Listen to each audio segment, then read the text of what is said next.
What is happening, everyone? It is your boy Brad here. Welcome on to the Big Brad channel. And I thought, the day after the Europa League Final, I thought I'd do a reaction video to what I thought of the game because I watched it all. Saw the game in full.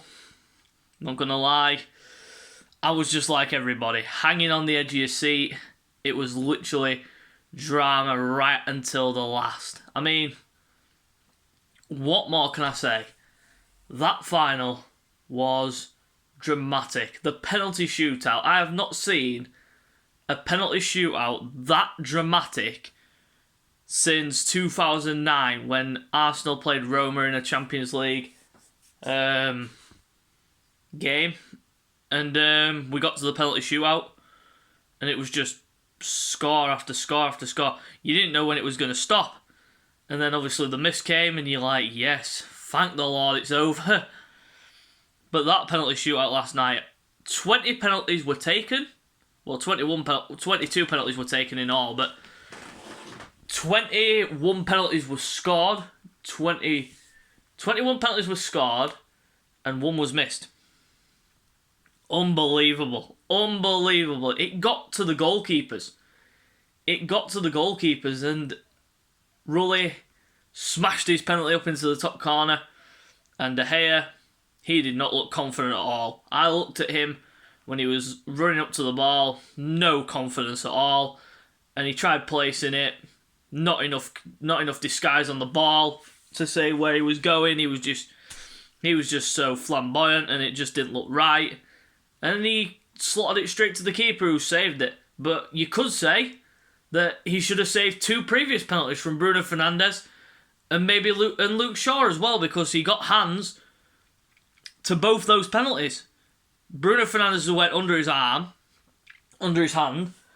and then he got a hand to Luke Shaw's and palmed it into his own net. And I thought, oh, here we go. United are going to get all the luck, and then obviously they fumble it, they bottle it.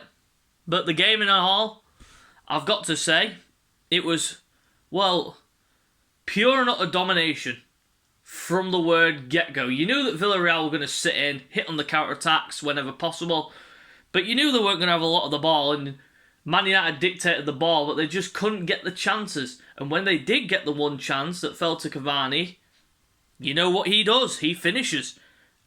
So let's take a look at the first half. So the first half, you could say, well, it started off well, really well for United. They were pressing, dominating. And then Villarreal got the goal and you're thinking, ooh, this could be really interesting. And then it got to half-time and it's still 1-0. And you're thinking to yourself, at this point, Villarreal are here for a final. And they've got a manager who's a very successful manager in terms of Europa League, apart from the time when he was at Arsenal. But that's another story for another day. But we go into the second half. United come out strong. They get the goal they deserve. 1-1.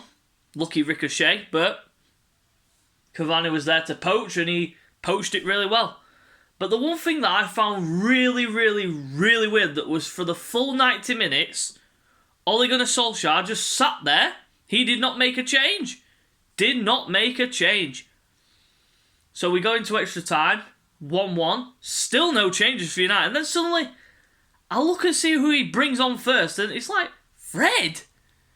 I was thinking to myself, if I'm a Man United fan, I'm thinking, which I'm not obviously, you know that, I'm an Arsenal fan, but if I'm a Man United fan, I'm thinking, you're bringing Fred on instead of Donny van de Beek?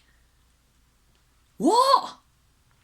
And somehow, with no game time, hardly any games, Donny van de Beek, he's made the Dutch side. How's that work? He's made the Dutch side after sitting on the bench for near enough the whole season. And he sat the Europa League final entirely on the bench. 39 million he cost. Let's just get that in. 39 million, sat on the bench, doesn't even get any game time, and he gets picked for the Dutch side for the Euros. If I were Donny van de Beek, I'd want to leave. I wouldn't want to sit on bench all season again. I'd want to go somewhere where I'm guaranteed first team football. That's what I'd do if I were Donny van de Beek. But like I said, United wait until the beginning of extra time to make the changes.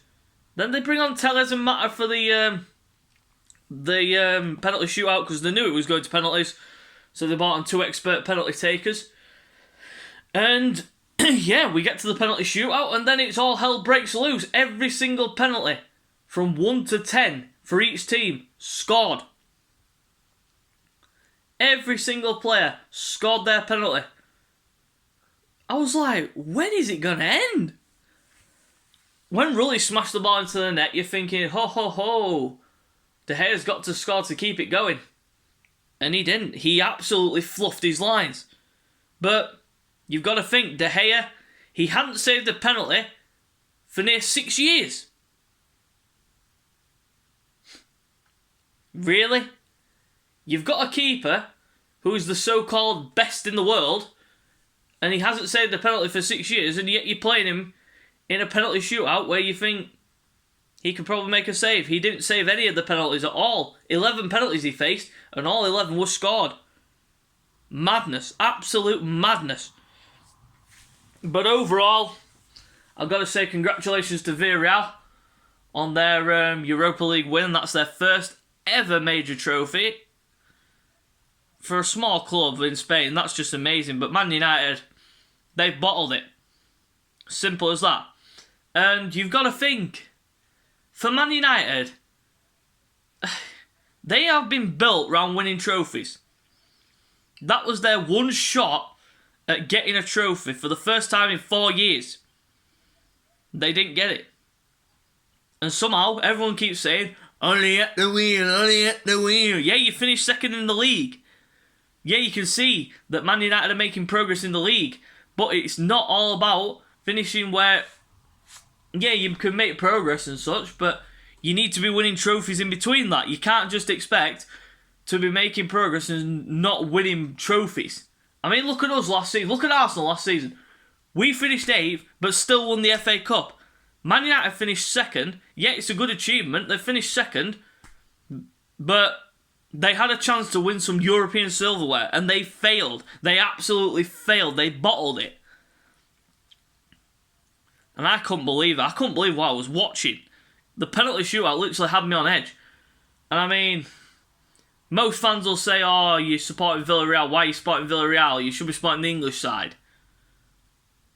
No, I don't want Man United winning trophies. I don't want Man United winning trophies. Not even if it was against someone who I absolutely hate. Like, if it was Spurs, I wouldn't even... Like, if it were an all-English final in the Europa League, if it was obviously Man United against a different team, not us, obviously, but someone like a Spurs or something like that, I won't be supporting anybody.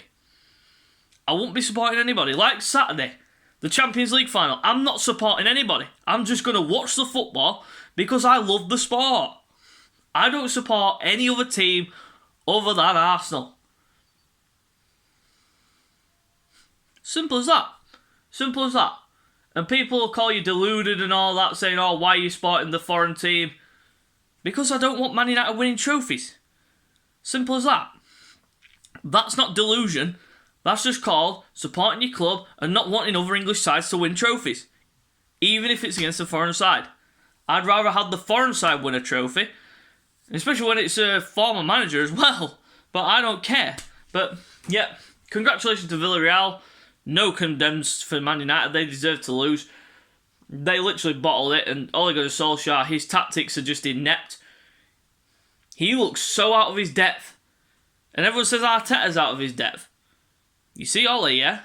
Gets to a final. That's his first final. And he hasn't won a trophy in 4 years. Every single time he got to a semi-final, lost. Semi-final, lost. Semi-final, lost. Semi-final, lost. Gets to a final, bottles it. Absolutely bottles it. Proof. Everyone who keeps saying, Ole's at the wheel, Ole's at the wheel. Nah, he ain't at the wheel. He's lost the wheel. The wheels have fallen off. Yeah, you finished second in the league. Congratulations. Big whoop-de-doo. Don't give a shit. But you're in a European final and you've not made a sub for the whole 90 minutes and then you go into extra time and it's like, you're still not making changes. Rashford, he looked absolutely knackered after 120 minutes. I don't know how he lasted the whole 120. And then he's bringing on Fred and putting Pogba out wide left. Yeah, but Pogba's been playing wide left most of the season, but he's not a winger. He is not a winger. He is a central midfield player. His best position is centre mid, and he's played out wide left. Ridiculous. Absolutely ridiculous. But it is what it is. And like I said, congratulations to Villarreal. And we move on to the Champions League final on Saturday. And hopefully, the day after that, I shall be back with a reaction video just like this for the Champions League final. So stick around for that and subscribe if you're new for more content. Until next time, we'll see you later.